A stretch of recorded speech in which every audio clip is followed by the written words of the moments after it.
hecho.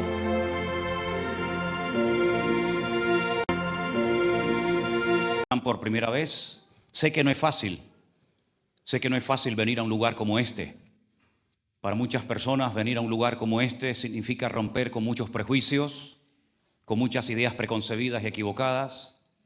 Y entiendo perfectamente que el venir a un lugar como este, en el que a lo mejor no te desenvuelves con la libertad con la que te desenvuelves en la calle, pues puede costar bastante. Todos hemos tenido esa experiencia de sentirnos raros, de no saber cómo comportarnos, de no conocer a nadie, de no saber si lo estoy haciendo bien o mal, de no saber lo que va a pasar en los próximos minutos. Pero solamente déjame decirte algo. De este lugar nunca te vas a ir dañado, herido, destruido, sino todo lo contrario. Podríamos decir que este tipo de lugares o de iglesias es como una especie de hospital para el alma. Hay hospitales donde la gente va a curarse del COVID y de otras muchas enfermedades. Pero que yo sepa, no hay lugares, no abundan los lugares donde la gente herida, emocionalmente hablando, heridas del alma, enfermedades de tu espíritu, de tu ser interior, ¿dónde puede una persona ser sanada, liberada, transformada? Que yo sepa, ninguno. Y mira que la gente busca, y mira que la gente indaga y va de un lugar a otro y pregunta y se informa. Pero créeme que este es un lugar que Dios lo levantó hace ya años atrás para que personas como tú, que están aquí a lo mejor por primera vez, sepas que en cualquier momento que tú quieras, no que yo quiera, sino que tú quieras, ni siquiera cuando Dios quiera, sino cuando tú decidas dar el paso adelante, el Señor puede cambiar tu vida y ayudarte. Conozco a personas que entraron por primera vez y sus vidas cambiaron radicalmente. Y conozco personas que llevan años frecuentando esta y otro tipo de iglesias y siguen igual o peor. Porque no es cuestión de venir aquí o de venir a otro o de ir a otro lugar. Es cuestión de que la actitud es lo que marca la diferencia.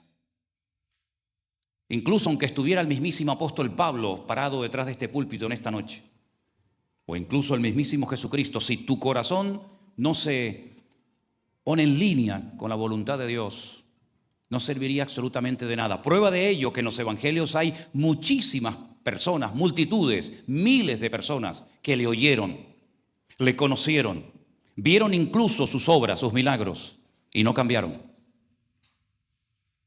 ¿Es que acaso Dios no puede cambiar a todo el mundo? ¿Es que acaso hay algún corazón demasiado duro para que Dios lo transforme y lo cambie? No se trata de eso. El problema no radica en Él. El problema radica en nosotros. Somos nosotros los que abrimos o cerramos la puerta de nuestra vida, porque todas las puertas tienen la posibilidad de abrirse por dentro o por fuera, pero la del alma no. La puerta del corazón, que es la puerta de la voluntad, Dios la ha diseñado de tal manera que solamente se pueda ver desde adentro. No tiene picaporte por la puerta, por la parte de afuera, solamente se puede abrir desde adentro.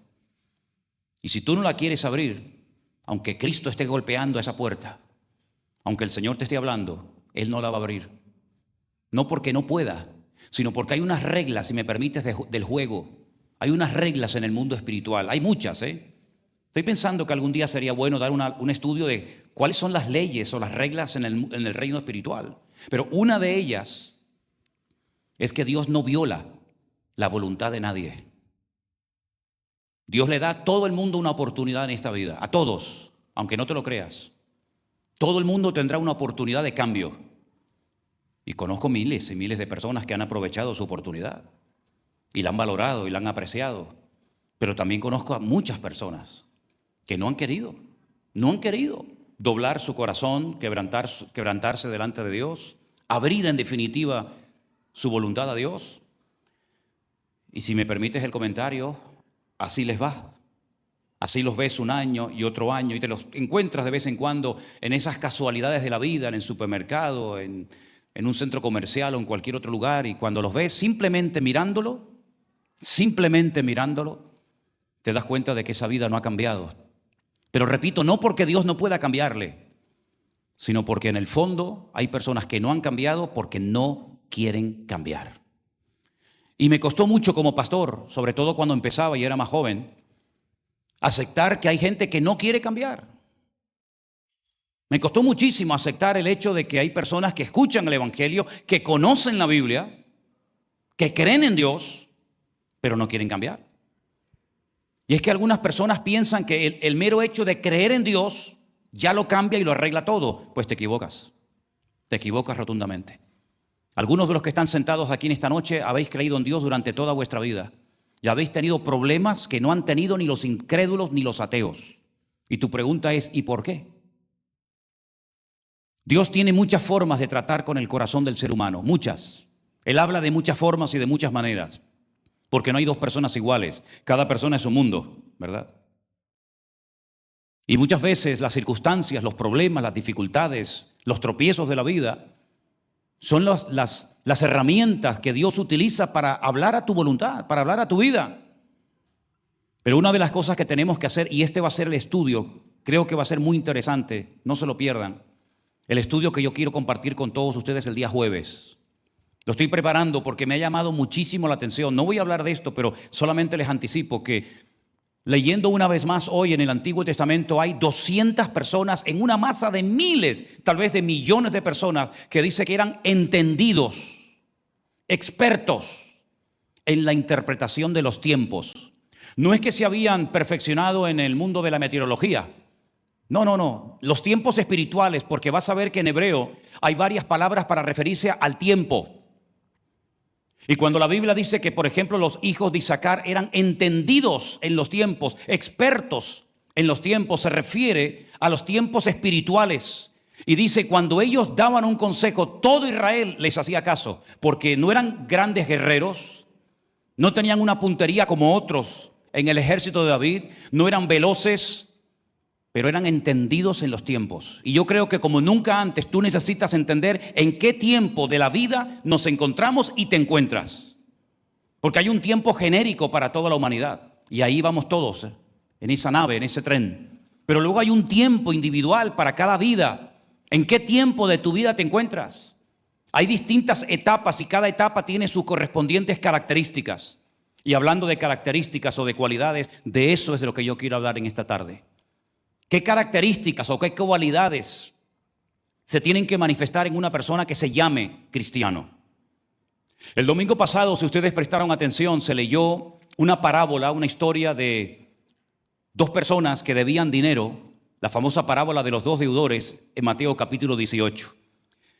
Analizando todo el capítulo, me he dado cuenta de que ese capítulo está estructurado de una manera tan extraordinaria que nos indica a nosotros cómo se tienen que manifestar y qué características tienen que haber en la vida de todo hijo, de toda hija de Dios. Vamos a ir a ese capítulo, por favor. Mateo 18. Y mientras hablo y mientras comparto de esta historia, de este capítulo, te puedes preguntar a ti mismo si esa característica ya se manifiesta, ya se nota en tu vida o todavía sigue siendo una asignatura pendiente. He dividido el capítulo 18 de Romanos en 6 bloques diferentes. La primera división va desde el versículo 1 al 4 y voy a leerla. En aquel tiempo los discípulos vinieron a Jesús diciendo, ¿quién es el mayor en el reino de los cielos?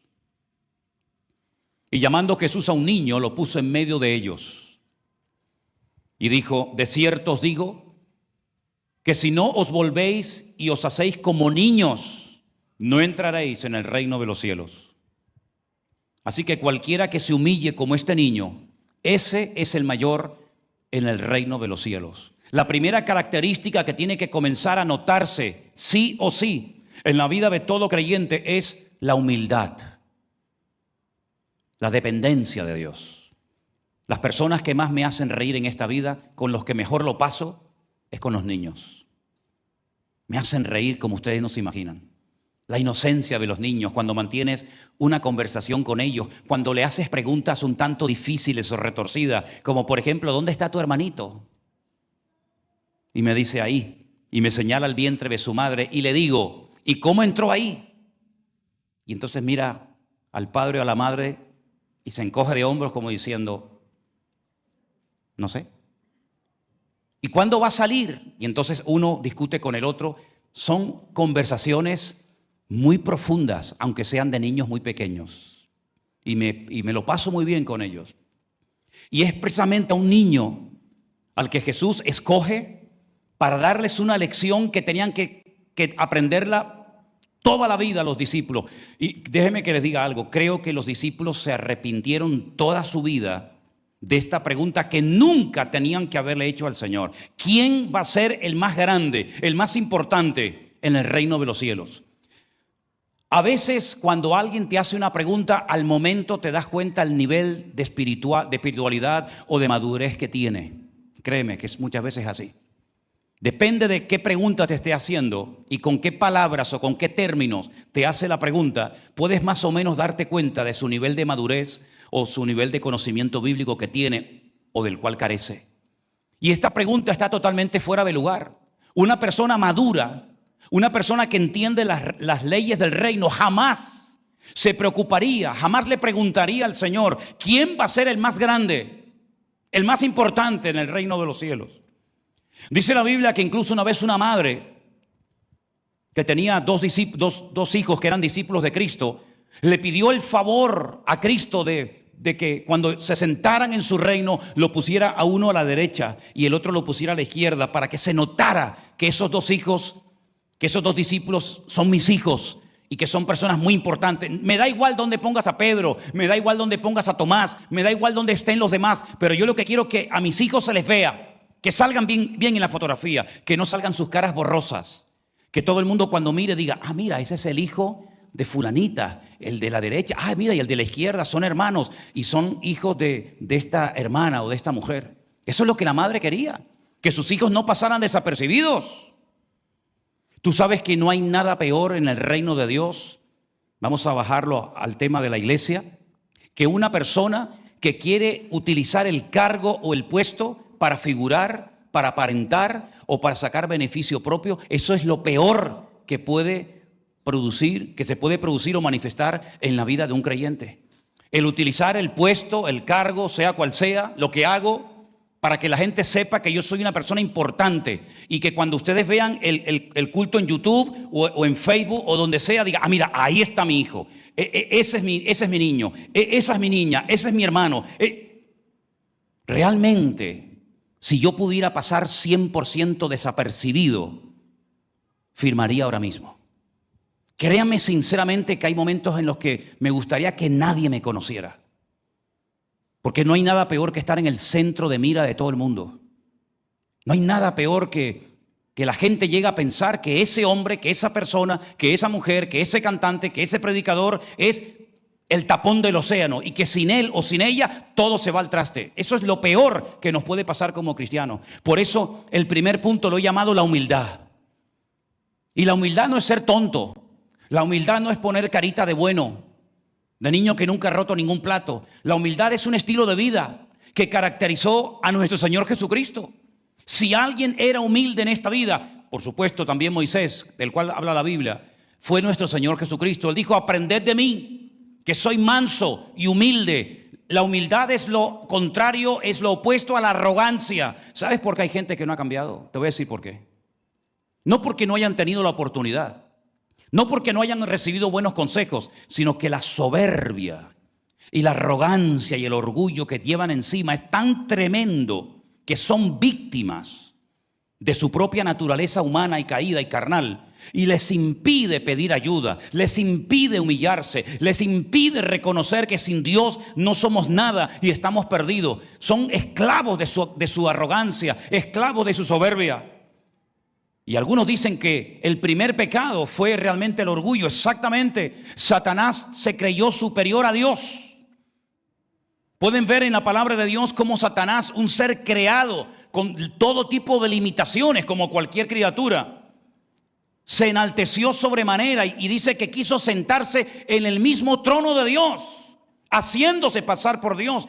Mira, ese trono solamente cabe una persona. No es un trono para que lo ocupen 20 o 30 personas a la vez. No es un banco de una iglesia, es un trono donde solamente se puede sentar una sola persona a la vez. Y si Satanás quería subir al trono de Dios y sentarse en el trono de Dios, eso quiere decir, en otras palabras, que quería quitar a Dios de su trono y sentarse él. Ese fue el primer pecado. No estar contento con lo que Dios me ha dado, que fue el sello de la perfección, acabado en hermosura. Pero él no estaba contento con eso. Su arrogancia lo traicionó. Y yo siempre he dicho que tu orgullo o lo dominas o te termina destruyendo.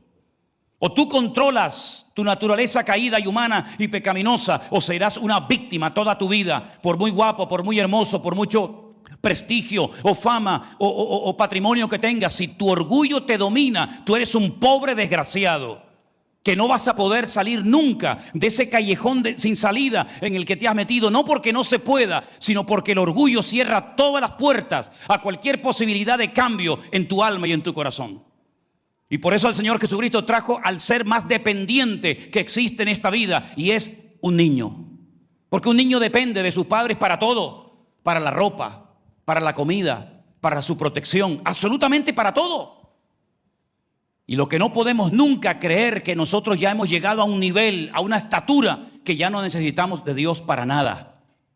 Porque no es con mi fuerza, no es con mi capacidad, no es con mi sabiduría, sino es una dependencia total y absoluta de Dios. Y además te digo otra ley del reino, por si te interesa. El que se humilla será enaltecido. Dios lo va a levantar. Pero como se te ocurra sacar las plumas de pavo real que llevamos todos dentro, Dios te va a dejar desplumado y vas a parecer una gallina sin pluma. Porque el que se enaltece, Dios lo humilla, y Él sabe perfectamente cómo hacerlo. Y te puedo decir una cosa: como entres en una pelea, en un pulso con Dios, a ver quién puede más, ándate con ojo, amigo. Porque a lo mejor no terminas ni este año, fíjate lo que te digo. Porque hasta el aire que respiras es prestado. Hasta el oxígeno que entra en tus alveolos y en tus pulmones es prestado y no es tuyo. Y en cualquier momento, si Dios hace así, te corta el hilo, se acabó tu rollo y se acabó tu historia. La humildad tiene que ser una característica fundamental en la vida de una congregación.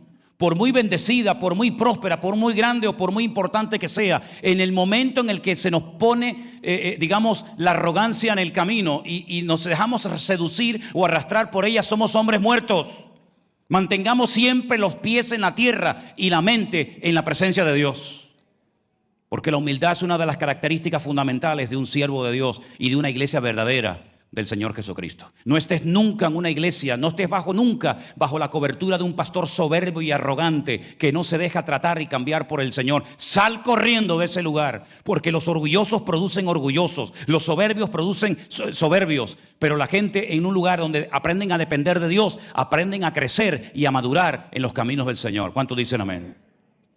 El segundo bloque que yo veo claramente en Mateo 18 es el que va del versículo 5 al 7 y dice así la palabra de Dios. Mateo 18, del 5 al 7. Y cualquiera que recibe en mi nombre a un niño como este, a mí me recibe. Y cualquiera que haga tropezar a alguno de estos pequeños que creen en mí, mejor le fuera que se le colgase al cuello una piedra de molino de asno y que se hundiese en lo profundo de la mar. Ay del mundo por los tropiezos, porque es necesario que vengan los tropiezos, pero ay de aquel hombre por quien vienen los tropiezos. Una vez que nos hemos convertido, y esto es para los que se han convertido, los que todavía se lo están pensando, lógicamente este punto te va a pasar por encima de la cabeza. Pero para los que son verdaderamente convertidos, que están oyendo y escuchando este mensaje en esta tarde, hay una responsabilidad que Dios ha puesto sobre nuestros hombros. Hay muchas, pero una y fundamental es nunca ser piedra de tropiezo a nadie, y menos a los nuevos y a los que están empezando a caminar en los caminos del Señor. Es algo tan grave hacer tropezar a una persona por la mala forma como hablamos, por el mal testimonio, la mala conducta, etcétera, que Jesús dijo: mira, una persona que haga tropezar, una persona que haga caer a alguien que está empezando, que está comenzando a interesarse por el evangelio, como a alguien se le ocurra hacer tropezar a uno de mis pequeñitos, lo mejor es que se quite de en medio. Porque ya me contarás a mí el efecto que produce el que te aten una piedra de molino de cientos de kilos al cuello y te tires a la mar, a ver si eres capaz de flotar, a ver si eres capaz de salir y de sobrevivir a esto. Es algo durísimo. Las palabras que el Señor está diciendo aquí son terribles. Y es que hay un peso, una responsabilidad tremenda sobre todo hombre y mujer que ha nacido de nuevo, de esforzarse por ser un ejemplo y un testimonio a todas las personas y más a los que están empezando a caminar en los caminos del Señor. Lamentablemente a veces hay cristianos que en vez de evangelizar lo que hacen es que espantan y vacunan a la gente contra el evangelio. Y a veces escuchamos palabras o expresiones como esta: uy, en el mundo hay gente mejor que los cristianos. Y si tú eres cristiano, madre mía, pues entonces, y es cierto, a veces hay personas que se llaman cristianos que el ejemplo que han dado a sus compañeros de trabajo, a sus compañeros en la universidad, a sus familiares, es terrible. Por eso yo de paso aprovecho para decir: no pongas la mirada en nadie de la iglesia, ni siquiera en el que te habla. Pon tu mirada única y exclusivamente en Dios. Eso no nos exime de nuestra responsabilidad. Ah, no, a mí no me mire, tú mira al Señor. No, cuidado. No te quieras quitar la responsabilidad de encima con esta excusa. Pero te lo digo de antemano: si estás comenzando a andar en los caminos del Señor, yo te voy a dar un consejo, y creo que en esto tengo algo de autoridad para decir esto. No mires a nadie, ni comiences a poner en un altar a nadie, ni creas que esa persona es, el apóstol Pablo, porque te vas a equivocar y te vas a llevar un palo tremendo. Y cuanto antes te lo lleves, yo me voy a alegrar más. Para que aprendas desde el primer momento a no poner tu mirada en ningún hombre, en ningún ministerio, en ninguna persona, sino solamente en el Señor nuestro Dios, que nunca nos va a fallar. Pero repito, eso no nos exime de nuestra responsabilidad. Ay de nosotros si hacemos tropezar a alguien. Cuidado cuando haces un comentario delante de una persona nueva que está comenzando a caminar en el Señor.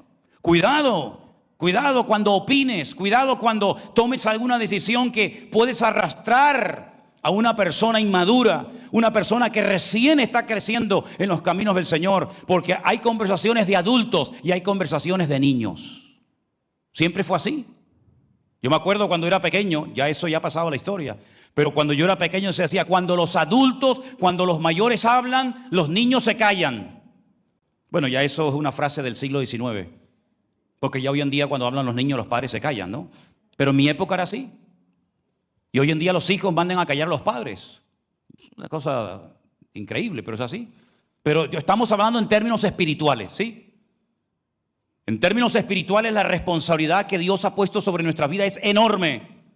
Y no se pueden ustedes imaginar, cuando yo estoy delante de una cámara o delante de una tablet o de un móvil o lo que sea, hablando, digo: Dios mío, hemos llegado a un punto en el que la gente hace cosas a veces sin pensar, simplemente porque las dijo fulanito o porque las dijo menganito. Y hemos tratado de educar durante casi un año. Ahora el mes que viene vamos a hacer un año de estar casi todos los días emitiendo algo por las redes sociales. Me he esforzado hasta lo máximo para quitar a la gente la idea de que el pastor es como una especie de papa, un señor infalible, que todo lo que dice y enseña hay que decir sí guana, sin comprobarlo, sin analizarlo, sin escudriñar las escrituras. Eso no es correcto. Hay que mirar a la luz de la palabra de Dios, porque cada día recibo cada mensaje, cada correo que yo digo: Dios mío, pero cómo la gente a veces cae en errores terribles, y la conclusión siempre es la misma: por falta de conocimiento mi pueblo perece. Y eso queremos desterrarlo completamente. Así que mentalízate de que a partir de ahora no puedes vivir en una burbuja. A mí no me importa lo que hagan los demás, sí, y lo que hagas tú también te tiene que importar. El tercer bloque del capítulo 18 me ha llamado mucho la atención, es fuerte. Del versículo 8 al 10. La autorrenuncia o sacrificio. Por tanto, si tu mano o tu pie, escucha esto, tu mano o tu pie te es ocasión de caer, córtalo y échalo de ti. Mejor es entrar en la vida cojo o manco que teniendo dos manos o dos pies y ser echado en el fuego eterno. Si tu ojo te es ocasión de caer, sácalo y échalo de ti. Mejor te es entrar con un solo ojo en la vida que teniendo dos ojos ser echado en el infierno de fuego. Y versículo 10: mirad que no menospreciéis a uno de estos pequeños, porque os digo que sus ángeles en los cielos ven siempre el rostro de mi Padre que está en los cielos. Los versículos que hemos leído ya sé que son muy fuertes. Y tal vez para las personas que están comenzando a acercarse a Dios y a leer la palabra, dice, pero ¿esto es literal? ¿Esto es literal? ¿La amputación? Si yo tengo un problema con mis ojos, que se me van los ojos detrás de cualquiera y detrás de todo, ¿me los tengo que arrancar? Bueno, la Biblia dice uno, no los dos. La Biblia habla de una mano, no de las manos en plural, ¿no? O de los pies, sino del pie. Pero lo que el Señor quiere enfatizar aquí es que tenemos que estar dispuestos a sacrificarnos con tal de no hacer tropezar y causar daño o dolor a una persona. Fíjate los 3 miembros del cuerpo que menciona: la mano, los pies o el pie y los ojos. Claro que hay otros miembros del cuerpo que si no los controlamos nos pueden llevar a la ruina y a la perdición. Pero los pies nos hablan de nuestro andar, de nuestro comportamiento, los sitios que vamos, los sitios que frecuentamos. La mano nos habla de nuestras acciones, de nuestras obras. Y los ojos, la Biblia los define como la ventana del alma. Lo que entra por los ojos llega a la mente y el corazón, y eso es lo que después se convierte en una concupiscencia o en una atracción, en un deseo desmedido que te puede llevar a comportarte como una bestia, como un animal. ¿Por qué piensan ustedes que cuando el hombre pecó, el Señor le dijo que a partir de ese momento, hasta que vino Cristo, evidentemente, cada vez que alguien quería acercarse a la presencia de Dios, tenía que llevar un animal? Un animal. Caín no lo entendió. Caín dijo, ¿por qué tengo yo que llevar un animal y sacrificarlo sobre un altar, hacer un holocausto, un sacrificio? Yo voy a llevar frutas, verduras, hortalizas. Y dice que la ofrenda de Caín no fue agradable ante los ojos de Dios. ¿Por qué Dios estableció el sistema de sacrificios de animales? Algunos dirán, pobrecitos, ¿qué culpa tienen ellos? Ninguna, ninguna. Pero cada vez que el ser humano pecaba y quería acercarse delante de Dios y tenía que llevar un animal, tenía que recordar que has pecado, y cada vez que pecamos te has comportado como una bestia y te has comportado como un animal. Y ese animal inocente tiene que ocupar tu lugar, que es el que tú debías de ocupar, pero Dios es tan bueno que permite que un animal inocente te sustituya y muera en tu lugar. Y esa fue una forma, digamos, objetiva de preparar durante siglos al pueblo de Israel para que cuando viniera Cristo entendieran que sin derramamiento de sangre no hay remisión de pecados. Yo sé que por el contexto cultural o religioso del cual procedemos, se nos han enseñado cosas diferentes. Se nos han enseñado, por ejemplo, que cuando pecábamos teníamos que ir y ponernos de rodillas delante de un señor, que en la mayoría de las veces no sabíamos quién era, porque estaba detrás de una especie de cortina, y le decíamos una frase y él nos respondía con otra. Y ya por lo menos ya sabíamos, era como el santo y seña del ejército, ¿no? Ya sabías que no estabas hablando a las paredes, sino que había alguien ahí atrás escuchándote. Y le tenías que contar toda tu vida con pelos y señales, cuándo, dónde, con quién, por qué, etcétera, etcétera, a un señor. Y después de contarle tu vida íntima y privada, y algunos eran expertos en sacarte cosas, y a veces hasta te inventabas cosas para dejarlo tranquilo y que te dejara en paz. Te daba una especie de penitencia, que es un castigo, y tenías que irte y hacer esas oraciones, y de esa manera nos enseñaron que obteníamos el perdón de nuestros pecados. Nada más lejos de la realidad. La Biblia nos enseña que cuando ofendes a alguien, tienes que pedirle perdón a esa persona. Ahora vamos a hablar un poco de eso.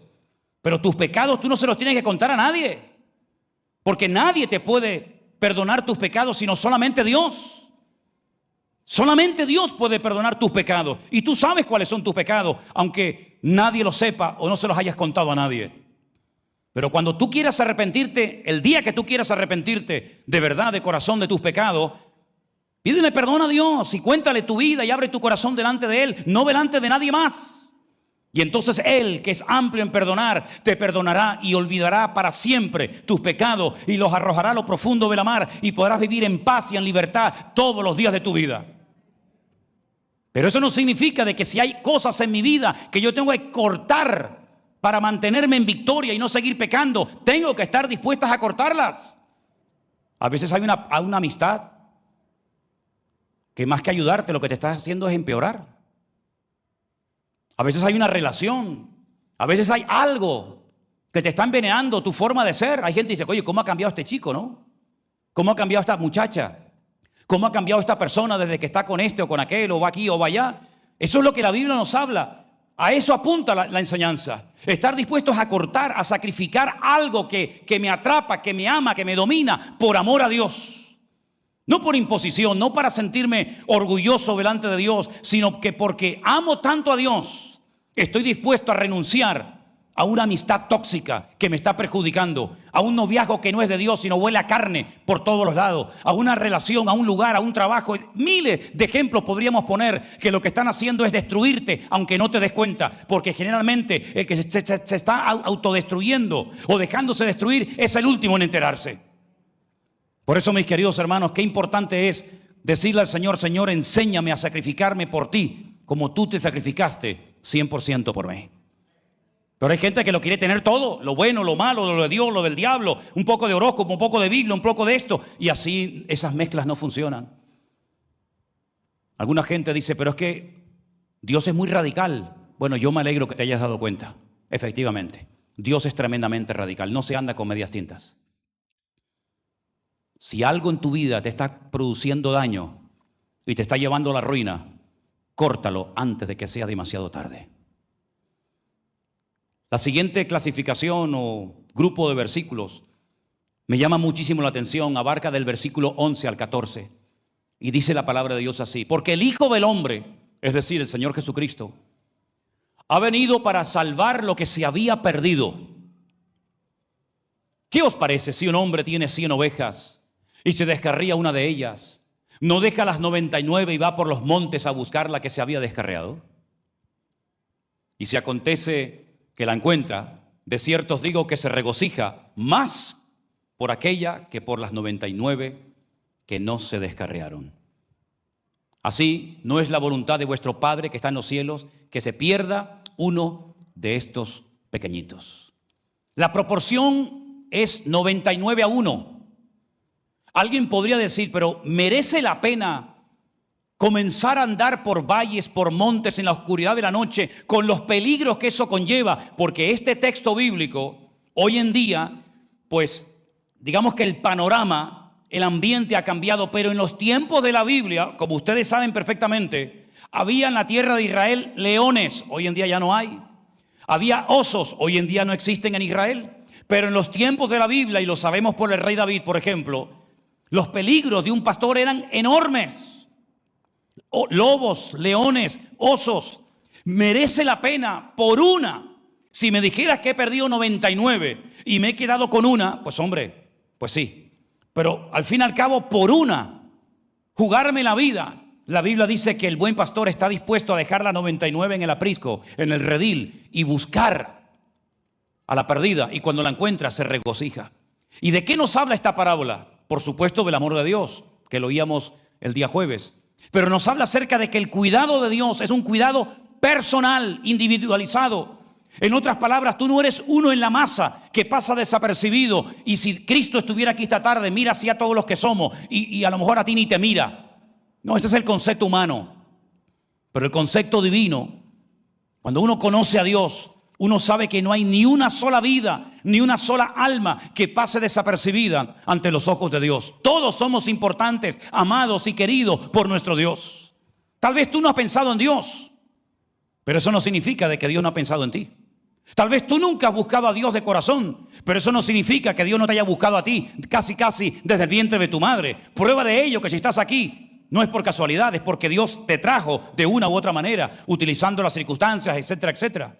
Es decir, el cuidado de Dios es algo tremendo, y esa característica, esa seguridad de que mi Dios me está cuidando, mi Dios me está protegiendo, y si yo me descarrío, si yo me desvío del camino, Él vendrá en mi búsqueda. Siempre tienes que tenerla clara en tu vida, porque puede ser que habrá momentos en los que te sientas rodeado de amigos, de gente, donde tú dominas y controlas, pero te puedo asegurar que la vida, que es tan larga, habrá momentos en los que te vas a sentir solo. Pero cuando conoces al Señor, sabes que la soledad no existe en Dios, porque Él siempre estará contigo todos los días hasta el fin del mundo.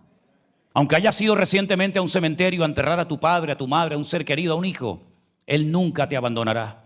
Aunque hayas sido una niña, un niño abandonado, violado o abusado de pequeño, Él nunca te abandonará, porque Él dice que aunque tu propia padre y tu propia madre te abandonen, yo nunca, jamás te abandonaré. Él es el Padre y el Dios de los huérfanos, dice la Biblia. Los que perdieron todo su arraigo familiar. Él es el Dios de las viudas, de los extranjeros, de los huérfanos. Hay leyes en la Biblia, docenas de leyes que iban dirigidas a estos colectivos que eran los más desfavorecidos, los más vulnerables, huérfanos, viudas, extranjeros. Dios se acordaba de todos y de cada uno de ellos. Hemos leído, hemos estudiado hace poco tiempo la famosa historia de Ruth, aquella mujer que había perdido a su marido, que había perdido a su suegro, que había perdido fuerza, que había perdido juventud, pero Dios estuvo con ella y ella pudo rehacer su vida. Por lo tanto, la soledad en Dios no existe. Y si en algún momento con Dios te sientes solo, es porque Él está trabajando en tu corazón y te está llevando a una escuela y a un terreno de más comunión y de más intimidad con Él. ¿Cuántos dicen amén? En el siguiente bloque volvemos a repasar lo que hablamos el domingo pasado. Y créame que hemos oído testimonios en esta semana preciosos de personas que lo pusieron en práctica, el poder del perdón, y vieron auténticos milagros en su vida. Del versículo 15 al 20, lo que me ha llamado la atención de estos versículos es lo siguiente. Por tanto, si tu hermano peca contra ti, ve y repréndele estando tú y él solos. Si te oyere, has ganado a tu hermano. Mas si no te oyere, toma aún contigo a uno o a dos, para que en boca de 2 o 3 testigos conste toda palabra. Y si no los oyera a ellos, díselo a la iglesia. Y si no oyera a la iglesia, tenle por gentil y por publicano. De cierto os digo que todo lo que atéis en la tierra será atado en el cielo, y todo lo que desatáis en la tierra será desatado en el cielo. Ahí viene en ese contexto, ¿verdad? Otra vez os digo que si 2 de vosotros se pusieren de acuerdo en la tierra acerca de cualquier cosa que pidieren, les será hecho por mi Padre que está en los cielos. Vamos a dejarlo ahí. Existe la posibilidad de que tú quieras arreglar una situación que se ha deteriorado por el motivo que sea, y esa persona reaccione en contra.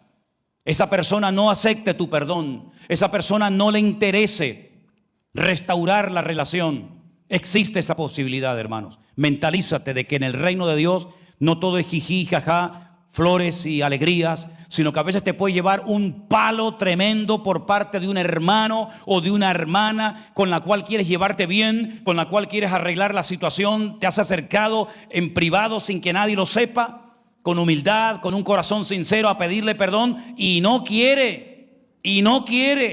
No te lleve las manos a la cabeza ni te sorprendas, porque el Señor dice que puede ocurrir esto. Y de hecho a veces ha ocurrido, lamentablemente. Personas que no entienden la necesidad de vivir en armonía los unos con los otros. Personas que no le dan importancia a las relaciones interpersonales entre hermanos. Personas egoístas que dicen: yo no tengo que pedirle perdón a nada ni a nadie, y aunque haya ofendido o alguien venga a pedirme perdón, yo sigo adelante. Hay todo tipo de personas en el reino de Dios, es así. Entonces, ¿qué hacemos? ¿Tiramos la toalla? Decimos: bueno, ahí te quedas. No, vuelve a intentarlo otra vez. Pero en esta ocasión, a ver si la persona reacciona, vamos a confrontarla llevando testigos, y entonces en boca de 2 o 3 testigos vuelve otra vez a intentarlo. Y puede ser, no te sorprendas, que la persona diga: ni con testigos, ni aunque vinieras con 1000 personas, yo no te voy a pedir perdón, ni vamos a arreglar nada. Entonces dice la Biblia que lo que tienes que hacer es comunicarlo a la iglesia. Y ahí es donde quiero pararme, porque cuando Jesús dijo eso, la iglesia no existía. Y eso me llamó mucho la atención. Dilo a la iglesia. Y si cuando se informe a la congregación tampoco reacciona ahora ante el hecho de que todo el mundo en la iglesia sabe que este hombre no quiere cambiar, que no quiere arreglar las cosas, pues tenle por gentil y por publicano, como diciendo: este no es convertido ni creyente ni nada. Pero me llamó la atención que Jesús dice: comuníquenlo a la iglesia. Bueno, sabemos que en el texto original, en el griego, en el que se escribió el Evangelio de Mateo y todo el Nuevo Testamento, la palabra es eclesia. Pero leí la versión en hebreo y dice keilá, que es lo mismo. La keilá. Y si no existía la iglesia, ¿a qué se refería el Señor entonces? Porque supuestamente entendemos que en el día de Pentecostés, en Hechos capítulo 2, es cuando empezó la iglesia. Si Él dice en Mateo 18, si no quiere ponerse bien, si no quieren arreglarse entre hermanos, dilo a la iglesia. ¿A qué se refiere cuando dice la iglesia si no existía? Está hablando en tiempo futuro. Miren, la palabra eclesia se utilizaba para muchas cosas. No necesariamente para una iglesia tal y como la entendemos hoy en día, sino una eclesia o iglesia era un grupo de personas que se reunían con un fin en común. Si se reunían, por ejemplo, un grupo digamos, de estudiantes de filosofía, eso era una eclesia, eso era una asamblea, una congregación. Si se reunía un grupo de políticos o de deportistas o de cualquier otra, digamos, extracto de la sociedad, a ese grupo de personas se le llamaba eclesia, se le llamaba iglesia. Entonces, pensando en esto, si todavía no existía la iglesia como tal, y el Señor Jesucristo dice en su palabra que cuando hay algo entre personas que chocan, hay algo que está impidiendo la armonía en esas personas, se pongan de acuerdo y no existía la iglesia, quiere decir que ahora que existe la iglesia, con cuánta más razón o motivo tenemos que hacer todo lo posible para llevarnos bien. Si en un grupo de deportistas, si en un grupo de jugadores, en una iglesia con finalidades deportivas, tenían que llevarse bien, ¿cuánto más entre cristianos, entre hombres y mujeres que dicen que han entendido el evangelio y que quieren agradar a Dios? En otras palabras, no hay excusa para virar la cara y no querer arreglar una relación, una circunstancia, un problema con un hermano o con alguien, porque tu corazón se ha cerrado y no has entendido que la base del evangelio es el perdón, la humildad y el arrepentimiento. Es intentarlo e intentarlo. Y ahora, en este tema, me vienen muy bien esos versículos que dice: busquen la paz y síganla. Y en cuanto dependa de vosotros, no de los demás, no dependas de lo que dicen los demás para estar tú bien o mal. En cuanto dependa de ti, en cuanto dependa de nosotros individualmente, estad en paz con todos los hombres. Si no te quieren perdonar, allá ellos, pero por lo menos tú perdona. Si no se quieren arreglar, pero por lo menos tú intenta arreglarlo. En otras palabras, vete cada noche a la cama con la conciencia tranquila y duerme en paz y vive en paz, porque has querido hacer tu parte y aunque los demás no hayan querido hacerla. ¿Cuántos dicen amén? El perdón es algo fundamental en la vida de una congregación, en la vida de un matrimonio, en la vida de una iglesia, porque tarde o temprano, sí o sí, pueden surgir circunstancias, pueden surgir cosas que pueden en un momento determinado levantarse.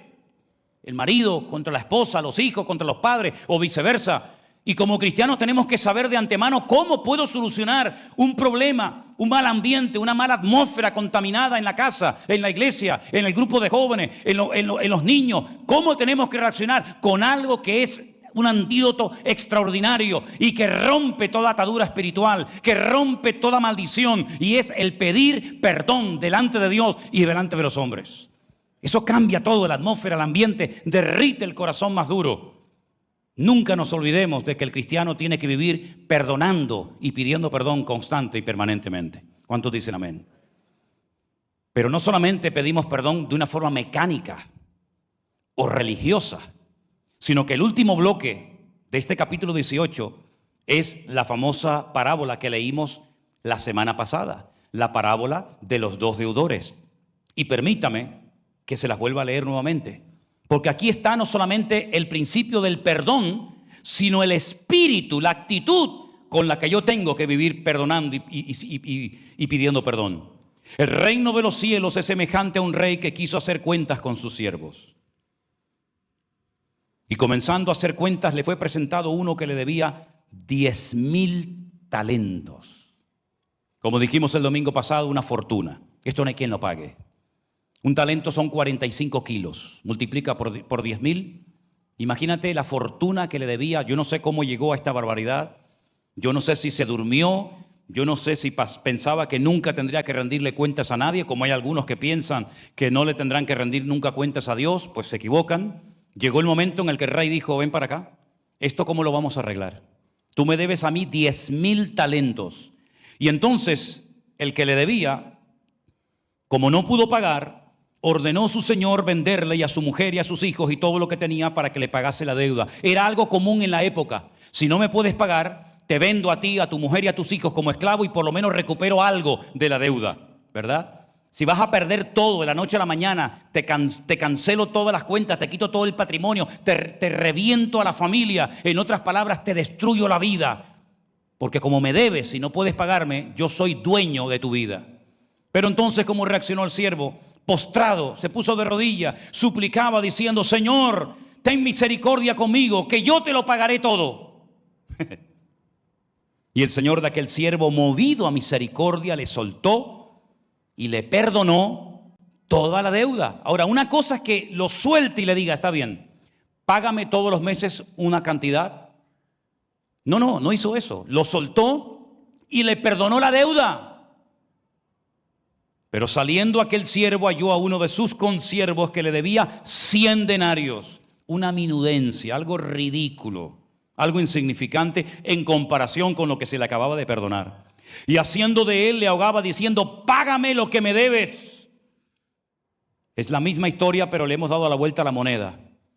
Y entonces vemos en el versículo 29 que su consiervo, postrado a sus pies, como él se acababa de postrar, le rogaba diciendo, ten paciencia conmigo y yo te lo pagaré todo. Exactamente las mismas palabras que él le acaba de decir a su señor. Las mismas, pero la reacción completamente diferente.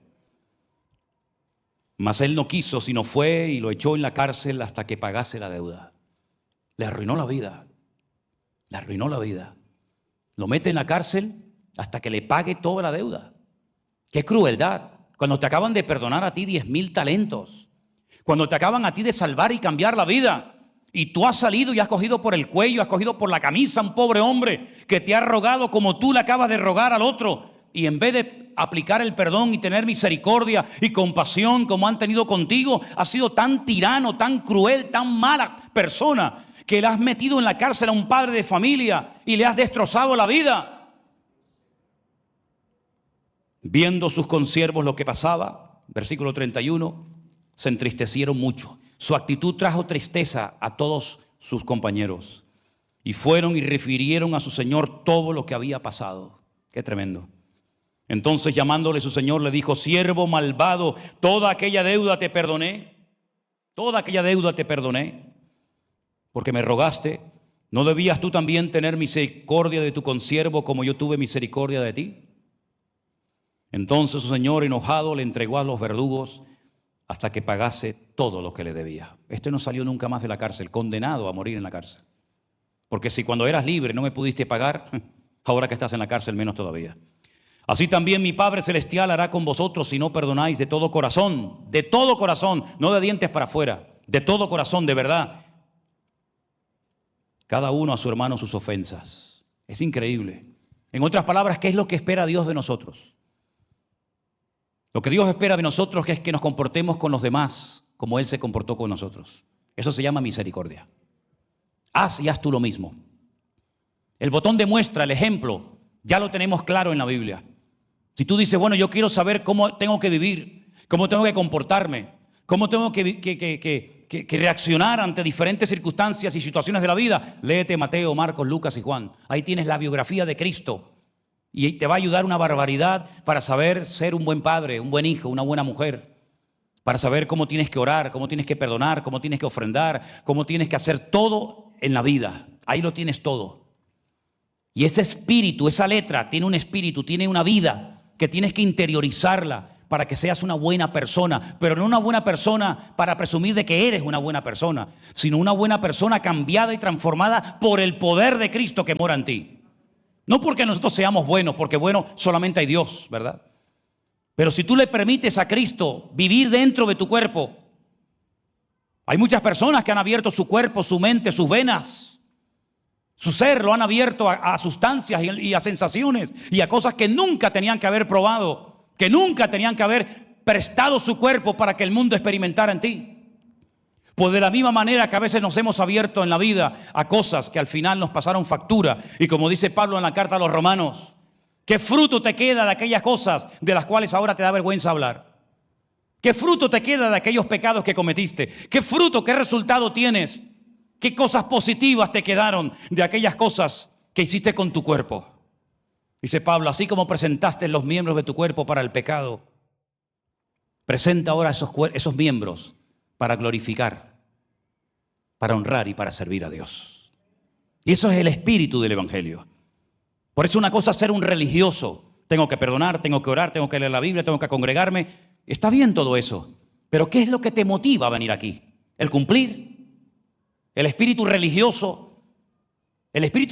hacía que algunos ayunaran, que algunos recorrieran enormes distancias para hacer prosélitos, Pero no dejaban de ser gente religiosa, y la religiosidad siempre lo que potencia es el ego, el orgullo, la soberbia del hombre. Yo he ayunado, yo he diezmado, yo he ofrendado, yo he ganado alma, yo, y vuelta con el yo. Pero el Espíritu de Cristo, el Espíritu del Evangelio ahoga y mata, neutraliza la carne. Y como Pablo dijo, ya no vivo yo, mas vive Cristo en mí. Hay cosas que se nos pueden volver en contra, la juventud, porque dice la Biblia que la juventud es vanidad. No es que sea mala, pero la juventud tiene una connotación que como tú no la domines, la belleza. Nosotros los feos no tenemos ese problema, pero los que son guapos o guapas o atractivos tienen un problema añadido, porque se te puede volver en contra tu belleza, tu cuerpo, tu atractivo, tu carisma. Cuidado con los dones o talentos que Dios te haya dado en un momento determinado, porque se te pueden volver en tu contra. Porque el Espíritu de Cristo es el que tiene que prevalecer en todos y en cada uno de nosotros. Y volviendo al principio, todo beneficio personal que yo quiera extraer del Evangelio, cuidado, porque al final hay algunas personas que en vez de servir al Evangelio, lo que quieren es servirse del Evangelio para potenciar su ego, para potenciar su propia vida y su ego personal. Estas características no son opciones, no son propuestas que Dios lanza a la iglesia para que las ponga a votación, a ver si se aprueban o no. No es para decir, bueno, la primera me gusta, la cuarta y la quinta, pero las demás no me hacen mucha gracia. Es todo o nada. Y el Señor lo que quiere es que se comience a notar, que se comience a manifestar por los poros de nuestra piel que Cristo está viviendo en nuestros corazones. A veces hemos leído y escuchado, hace unos días estábamos comentando en casa de alguien, una persona, una chica, una mujer, que dice que estaba embarazada y no se había dado cuenta que estaba embarazada. Yo la verdad es que no entiendo mucho de embarazos, porque nunca me he quedado embarazado, ni espero. Pero me resulta extraño que una mujer esté embarazada y que dé a luz y diga, uy, ¿esto qué es? ¿Y esto de dónde salió? Me resulta extraño. Porque si hay algo que es tremendamente evidente es cuando una mujer está embarazada, ¿sí o no? Es una cosa que se nota a la legua. Incluso algunas antes de decirlo uno dice, oye, yo creo que esta está embarazada, ¿eh? ¿Sí o no? Sobre todo ustedes, hermanas, que tienen más experiencia en términos de parto y todo esto, cuando mira dice, me parece que ahí viene otro. ¿No? Hay una serie de síntomas, una serie de, ¿verdad? Y cuando tú miras a una persona dices, este hombre está lleno de Dios. Este hombre ama a Dios. O este es mucha pompa y poco jabón, como decimos en Canarias. Mucho ruido y pocas nueces. Este año, hermanos, este año tiene que ser el año en el que se note que Cristo está contigo. Este año tiene que notarse más que nunca que tú has nacido de nuevo. Hemos aprendido tantas cosas, hemos recorrido tantos caminos juntos, que yo lo único que le pido al Señor es que el Señor ayúdanos a todos y a cada uno de nosotros, cada uno en su área, cada uno, ¿verdad?, en su lugar, que se note que Cristo, el Rey de Reyes y el Señor de los Señores, se nos ha metido dentro. Y cuando hablemos, cuando nos comportamos, cuando salimos de un lugar a otro, en los negocios, en la empresa, en los estudios, en el matrimonio, en la economía, en todo, se tiene que notar que hay alguien dentro de nosotros. Es como cuando una persona está endemoniada. Cuando una persona está endemoniada se nota, ¿verdad? Porque lleva un ser externo al suyo y se nota y se manifiesta y se exterioriza. Con Cristo 1000 veces mejor, porque lo que se va a manifestar es el fruto del Espíritu, su misma presencia, amor, gozo, paz, paciencia, benignidad, bondad, mansedumbre, templanza. Es decir, tiene que salir, tiene que explotar por alguna parte. No somos espías en el reino de Dios, somos testigos de Jesucristo, de tal manera que nuestra vida no puede pasar desapercibida. Alguien tiene que decirte, pero ¿qué te pasa? ¿Qué te han hecho? ¿A dónde vas? Estás rara. Hablas diferente, ¿qué te ocurre? ¿Estás enferma? Sí, estoy enferma de amor, porque me he enamorado. ¿Y de otro hombre? No, me he enamorado de mi Señor Jesucristo. ¿Cuántos dicen amén? Así que estas características y estas cualidades se tienen que notar en nuestra vida más que nunca, porque es tiempo de madurar y de comenzar a dar fruto. Y quiero terminar diciendo algo. Hace años conocí a un señor en Galicia que había comprado un terreno y lo llenó de árboles frutales. Hablando con él, me dijo que él estaría esperando entre 4 y 5 años para comenzar a obtener fruto de esos árboles que había plantado. Yo dije, pero 5 años. esperando a obtener fruto. Y me dijo, como mínimo, si todo va bien, porque puede venir una tormenta, una pedrisca o sabe Dios qué, pero como mínimo 5 años tengo que esperar para comenzar a poder comer algo de ese árbol que he plantado y para poder comenzar a vivir de eso. Yo creo que el Señor está ya diciendo, ya es hora. Ya es hora. He invertido mucho en ti, he tenido mucha paciencia contigo, has oído mucho y al que mucho se le da, mucho se le demandará, y ha llegado el tiempo de que comencemos a dar fruto para la honra y para la gloria del Señor. ¿Cuántos dicen amén? ¿Estamos de acuerdo? Nos ponemos de pie, mis queridos hermanos. Oramos al Señor. Aleluya. Humildad, responsabilidad personal, espíritu de renuncia o de sacrificio, tener presente que Dios me cuida personalmente, perdonar, estar unido siempre y tener el espíritu de Cristo, que es un espíritu de perdón y de misericordia. Esas características tienen que ser evidentes en nuestras vidas. Se tienen que notar en nosotros. Se tiene que notar en todos y en cada uno de nosotros que hemos nacido de nuevo. Y por eso humildemente te pedimos, oh Dios, que tú en esta tarde grabes estas palabras en nuestros corazones para que podamos crecer y madurar y comenzar a darte ese fruto que tú estás esperando de cada uno de nosotros. Bendícenos, Señor, y ayúdanos. Cámbianos. Queremos cambiar. Dígaselo al Señor conmigo. No digas, yo soy así. No, dile, yo no quiero ser así.